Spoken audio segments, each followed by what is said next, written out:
DM here again. I'm going to go over some City Builder. Been requested from the guys in the group. I showed a little bit of City Builder last time, and they want me to go more in depth with this one. So this is to all you YouTubers out there. Comes apart pretty easily. And it's just a push pin fit. You can see a little bit closer view here. I did paint this one myself with Dwarven Forge paints. They're called Percorny for the maker of Dwarven Forge, or the creator. You see they've got a bad side and then a nice side. And they go in just like that, very simple, like a Lego for adults. And they have some stairs that you can use or not use. If they're in the way, you don't really feel like using them, it's not a big deal. This is a very small form factor. It's the smallest you can make. 6 by 6. It's playable. It's a little tiny hut, or not hut, but a little tiny building.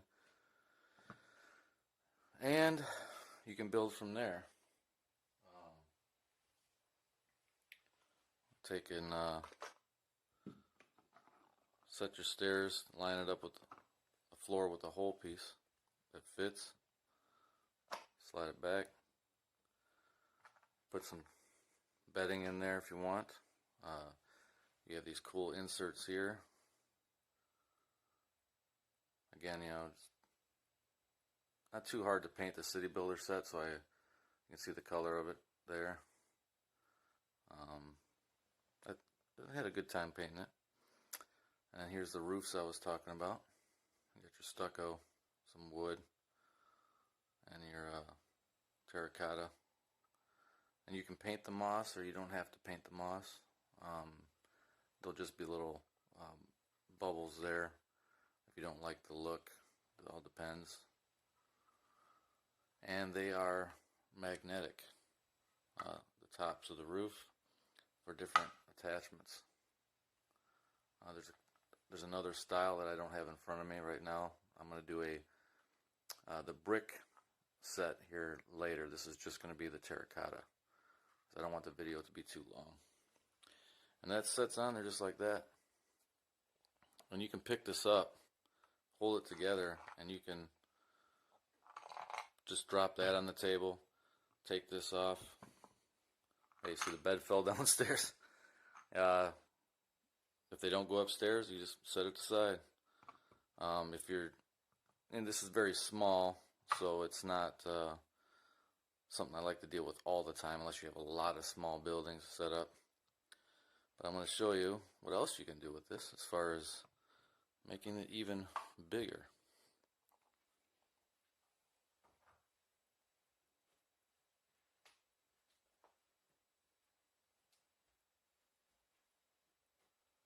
We have 4 set up. Now you see, I put a pillar in the middle. This is the Dwarven Forge piece. It's an older piece, because you'll have an empty center spot. You could set a table there if you want to kind of hide that. You can put some side pins in there. I'll take one out to show you. This is a double pin. This is your bread and butter piece.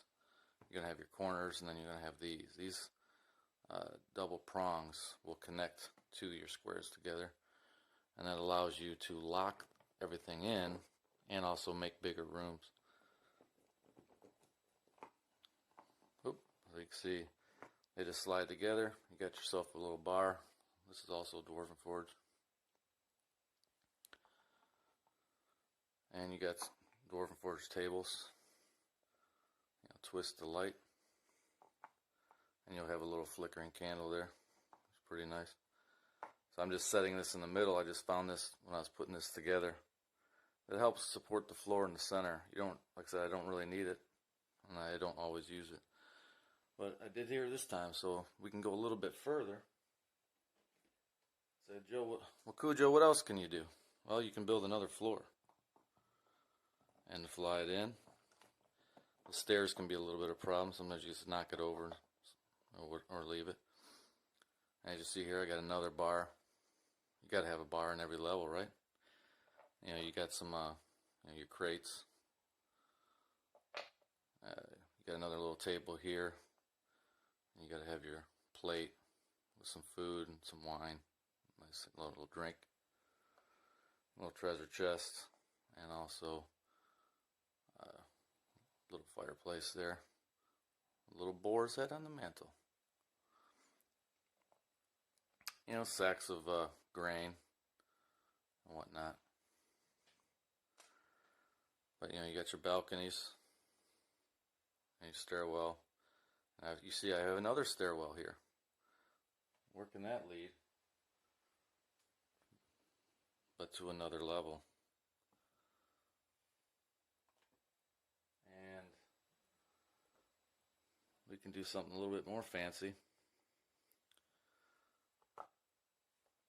Got your stairwell up here. You got a door to come out on your balcony here. And I don't have anything in these rooms. But, you know, this is a thing I like to do. It's very interesting. You can shoot off the balconies. It's really cool.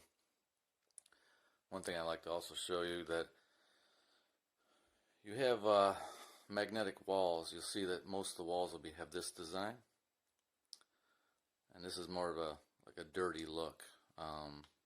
You can have a clean look. If you paint them yourself, you can do them however you want.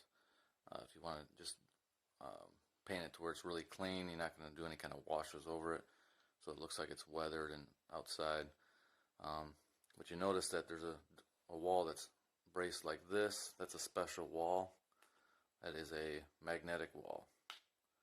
So you can hang your sign, and you can print up on your computer, print up a bunch of sheets of the different designs or your different ends or whatnot.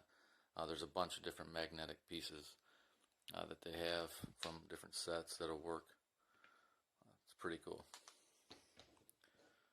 And then these are some other city things that I really liked. I set these, you know, around the city, and you got your nice little look. So I got 4 of these set up. Usually I leave them on, and it sets the ambiance. But Joe, I think you said in the last video there was roofs or something like that. Yeah, well, you can go a little higher. You can go as high as you want. You can go as big as you want. Now I showed you the smallest size is the 4x4 footprint. 4 squares, which would be 6x6. And I'm also showing you a little bit extra here. There's the fire kit, or the burnt building kit. You're gonna get. I also painted this myself, so I can stay with the same color scheme. Just the charred ash look. You got bits and pieces that are half there, half not. Like some of them are loose like this, so you can have pieces fall off if you want while they're in there. You know, you got the special floor that's just great. It's all busted up and looks awesome. And you can see here the magnetic roofs. You got magnetic fire. These aren't magnetic. These are fire inserts. These go into a window.